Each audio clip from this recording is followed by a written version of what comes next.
तो पिछले चैप्टर में हमने देखा था कि सेक्योंग को उसके फादर के ऑफिस में कुछ डॉक्यूमेंट मिले थे, जिससे उसे पता चला था कि उसके फादर काफी लंबे समय से सॉन्ग इहुन के ऊपर नजर रखे हुए हैं, जिसका कारण उसे बिल्कुल भी समझ नहीं आता है। और वो उन डॉक्यूमेंट को लेकर वहां से जाने ही वाला था कि तभी उसके फादर कमरे में आ गए थे। चैप्टर की स्टार्टिंग होती है और हम सेक्योंग को देखते हैं जो कि अपने फादर को देख रहा होता है। वहाँ उसके फादर उसका नाम पुकारते हुए अंदर आते हैं। अब सेक्योंग अपने फादर से कहता है कि मैंने कभी नहीं सोचा था कि मेरे फादर किसी के ऊपर इनलीगल इन्वेस्टिगेशन करेंगे, पर फिर भी मानना पड़ेगा आपने सॉन्ग इहुन के ऊपर काफी अच्छी इन्वेस्टिगेशन की है। मैं इससे बहुत ही इम्प्रेस हुआ। आपने ये पता लगा लिया कि सॉन्ग इहुन को स्कूल में बुली किया जाता है। भले ही स्कूल ने इस बात को पूरी तरह से छुपाने और दबाने की कोशिश की, पर फिर भी ये बात आपने खोज निकाली। तब तो आपको ये भी पता चल चुका होगा कि आखिर सॉन्ग इहुन स्कूल में क्यों बुली होता है। क्या आप जानते हो कि इसका कारण मैं हूँ? सॉन्ग इहुन मुझे पसंद करता है। जहाँ हम सेक्योंग के डैड को देखते हैं जो ये बात जानकर काफी ज्यादा हैरान हो चुके थे। यहाँ सेक्योंग उनकी तरफ देखकर सोच रहा होता है कि ना जाने क्यों अपने डैड को इतना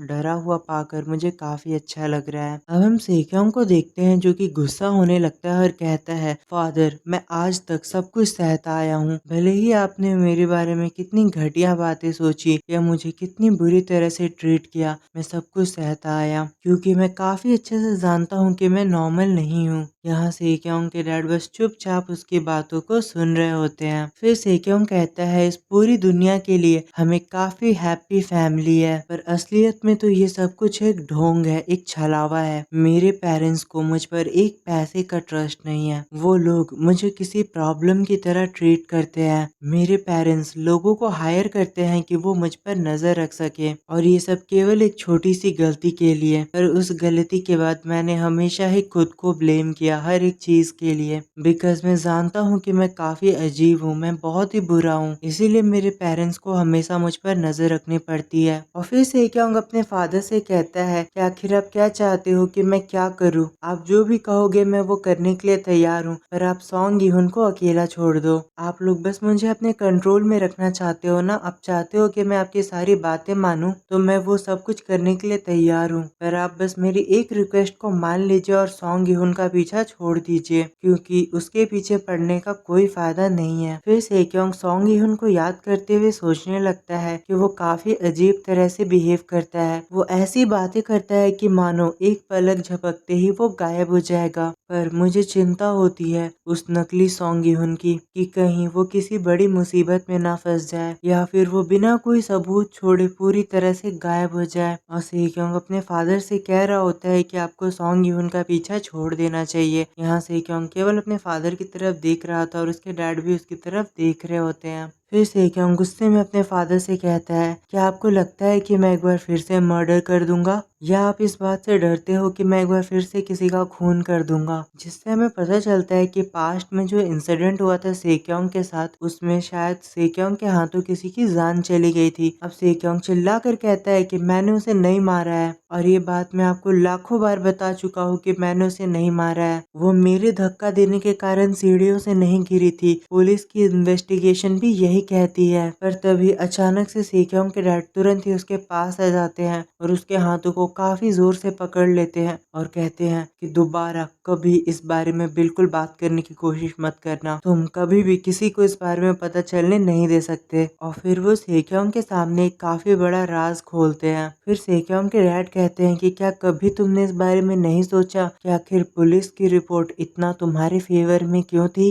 क्या तुम जानते हो कि इस रिपोर्ट को मैंने बदला था? इसे सेक्योंग काफी बुरी तरह से हैरान हो जाता है। उसे यकीन नहीं हो रहा होता है उसके डैड की बातों पर। और फिर सेक्योंग के डैड उसके क्लोज जाते हैं और उससे कहते हैं, अब जब तुम सारा सच जानते हो तो दोबारा कभी इस बात को ऊपर लाने की कोशिश मत करना, ना ही कभी इस बारे में किसी को बताना। और फिर वो सेक्योंग से कहते हैं कि मैं तुम्हारी ही भलाई के लिए कह रहा हूँ। उस दिन उस रात जो भी हुआ था तुम उसे पूरी तरह से भुला दो, अपनी माइंड से उसे पूरी तरह से इरेज कर दो और हम सभी अपनी लाइफ को आराम से जी सकते हैं। और यहाँ ये सीन कट हो जाता है। अब अगले सीन में हम ड्योकपाल को देखते हैं जो कि सेक्योंग के बुलाने पर बाहर आया होता है, क्योंकि सेक्योंग ने उसे कहा था कि वो उससे मिलने आ रहा है। ड्योकपाल अपने घर के बाहर आया होता है पर उसे सेक्योंग कहीं भी दिखाई नहीं देता, तो वो उसे कॉल करने लगता है। पर तभी उसकी नजर साइड में पड़ती है और हम देखते हैं सेक्योंग उसके ही घर के बगल में बैठा होता है, जहाँ सेक्योंग आसमान की ओर देखे जा रहा था। फिर वो ड्योकपाल की तरफ देखते हुए उसे हाय कहता है। जिसके बाद अगला सीन हमें सीधे ड्योकपाल के घर का दिखाया जाता है, जहाँ सेक्योंग नहाकर अभी अभी बाहर आया होता है और हम देखते हैं सेक्योंग ने ड्योकपाल के कपड़े पहने होते हैं, जिसमें वो काफी प्यारा लग रहा था। जिसके बाद सेक्योंग ड्योकपाल से पूछता है कि क्या तुम सोने नहीं जा रहे हो। जिस पर ड्योकपाल उसे बताता है कि मैं सो जाऊंगा पर मुझे अभी होमवर्क करना है, तुम जाकर सो सकते हो। अब सेक्योंग ड्योकपाल से कहता है कि अगर तुम चाहो तो मैं जमीन पर सो सकता हूँ। जहाँ ड्योकपाल उसे कहता है कि तुमने सोचा भी कैसे कि मैं किसी बच्चे को जमीन पर सोने को कहूंगा, अब चुपचाप जाकर बेड पर सो जाओ। जहाँ सेक्योंग सोच रहा होता है कि मुझे लगा था कि सॉन्ग यून मुझे जमीन पर सोने को कहेगा। अब सेक्योंग ड्योकपाल से पूछता है कि क्या तुम मुझसे ये नहीं पूछोगे कि आखिर मैं यहाँ क्या कर रहा हूँ। जिसके जवाब में ड्योकपाल उसे कहता है कि मैं तुम्हें समझ सकता हूँ, लाइफ में सभी के पास ये मौका आता है जब वो अपने घर से कहीं दूर भाग जाना चाहते हैं। मैंने भी अपनी लाइफ में ऐसा वक्त देख रखा है जब मैं अपने घर से भाग जाना चाहता था, और इसमें कोई भी अजीब सी बात नहीं है। तुम चाहो तो जा सकते हो, तुम कहीं भी जा सकते हो, तुम घूम सकते हो और जब तुम्हारा मन करे तो तुम घर लौट कर चले जाना। पर तुम एक बार अपने पेरेंट्स को कॉल करके बता दो ताकि उन्हें तुम्हारी चिंता ना हो और वो जानते हो कि तुम कहाँ हो। जिसकी बातों को सुनकर सेक्योंग काफी हैरान हो जाता है और अब वो हमें थोड़ा हैप्पी भी नजर आता है। अब ड्योकपाल सेक्योंग की तरफ देखकर कहता है कि क्या हुआ, तुम मुझे इस तरह क्यों घूम रहे हो, क्या तुम्हें अब पॉकेट मनी भी चाहिए, क्या तुम्हें मुझसे पैसे चाहिए। जिस पर सेक्योंग से कहता है नहीं, बस मेरे बाल थोड़े गीले हैं, मैं इस तरह नहीं सो पाऊंगा और तुम्हारे वॉशरूम में हेयर ड्रायर मुझे नहीं मिला। जिस पर ड्योकपाल कहता है कि तुम्हारे काफी नखरे हैं। फिर ड्योकपाल उसे एक हेयर ड्रायर लाकर देता है और उसे कहता है कि तुम अपने बालों को इससे सुखा सकते हो, पर क्या तुम जानते हो तुम्हारी लड़कियों से भी ज्यादा नखरे हैं। फिर हम सेक्योंग को देखते हैं जो कि ड्रायर की जगह ड्योकपाल के हाथों को ही पकड़ लेता है और उसे वहाँ बैठने का इशारा करता है, जिससे ड्योकपाल हैरान हो जाता है और कहता है ये लड़का हमेशा ही चालाक का चालाक रहेगा। ड्योकपाल तुरंत ही उसके बगल में बैठ जाता है और उससे कहता है तू बताओ तुम क्या बताना चाहते हो, आखिर अब तुम्हारे साथ क्या हो गया। तो अब जल्दी से बताओ कि तुम्हारे जैसे अच्छे भले घर का लड़का जो कि स्कूल में टॉप करता है और इतना महान है, अचानक से वो अपने घर से क्यों भाग कर आया है। जहाँ सेक्योंग उससे कहता है क्योंकि ये सब काफी ज्यादा सफोकेटिंग है, मेरा दम घुटता है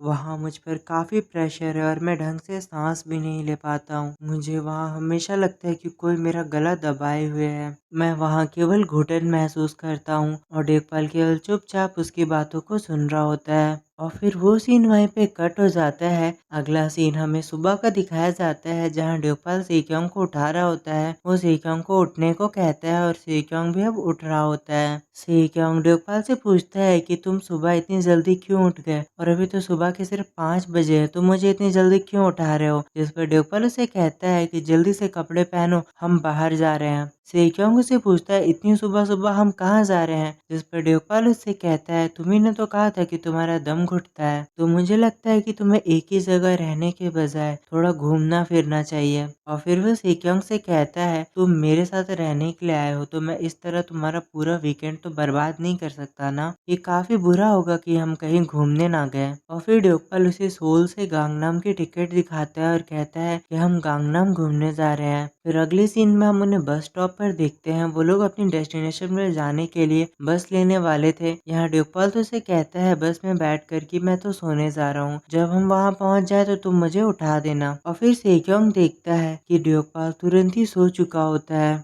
जिससे वो काफी हैरान हो जाता है। और अब हमें कुछ घंटे बाद का सीन दिखाया जाता है। ये दोनों सोल से गांगनाम पहुंच चुके होते हैं। यहाँ सेक्योंग की तो तबीयत खराब हो चुकी थी और उसे उल्टी पे उल्टी हुई जा रही थी। वो कहता है कि मैं दोबारा कभी बस में ट्रैवल नहीं करूंगा, इसमें तो काफी उल्टी होती है, मेरी सारी तबीयत खराब हो गई। यहाँ ड्योकपाल उसे देखकर कहता है कि तुम अच्छे खासे जवान लड़के हो, तुम्हें इतना कमजोर नहीं होना चाहिए। चलो भी अब नाटक मत करो, हमें यहाँ पे काफी घूमना है। जिसके बाद वो दोनों साथ में चलने लगते हैं और हमें काफी प्यारा नीला समुंदर दिखाया जाता है जिसके किनारे वो दोनों साथ में चल रहे होते हैं। यहाँ सेक्योंग उससे कहता है तो अब हम कहाँ जा रहे हैं। इस वीडियो पर उससे कहता है हम दोनों साथ में कुछ खाने के लिए जा रहे हैं और यहीं पे इस प्यारे से सीन के साथ ये चैप्टर खत्म हो जाता है। तो आई होप गाइस आपको आज का ये चैप्टर पसंद आया होगा और गाइस इसका अगला चैप्टर जैसे ही आएगा मैं उसे एक्सप्लेन कर दूंगा। अगर इसके चैप्टर्स आने में 10-15 दिन लगते हैं तो प्लीज आप मेरा इंतजार करना। गुड बाय, मिलते हैं अगले चैप्टर के साथ। Thank you for watching. Guys अगर आप वीडियो में इतनी दूरी पर आ चुके हो और आपको आज की ये वीडियो पसंद आती है तो प्लीज़ आप इसे एक लाइक कर देना और चैनल पे नहीं हो तो इसे सब्सक्राइब कर दो और कमेंट करके मुझे ज़रूर बताना कि आपको आज का ये वीडियो कैसा लगा। आपकी एक लाइक और सब्सक्राइब से हमें काफ़ी ज़्यादा मोटिवेशन मिलता है और हम वीडियो को जल्दी से जल्दी लाने की कोशिश करते हैं। इतनी देर मेरी वीडियो को देखने के लिए आप सभी का बहुत बहुत शुक्रिया। मिलते हैं अगली वीडियो के साथ। Thank you for watching. Good bye.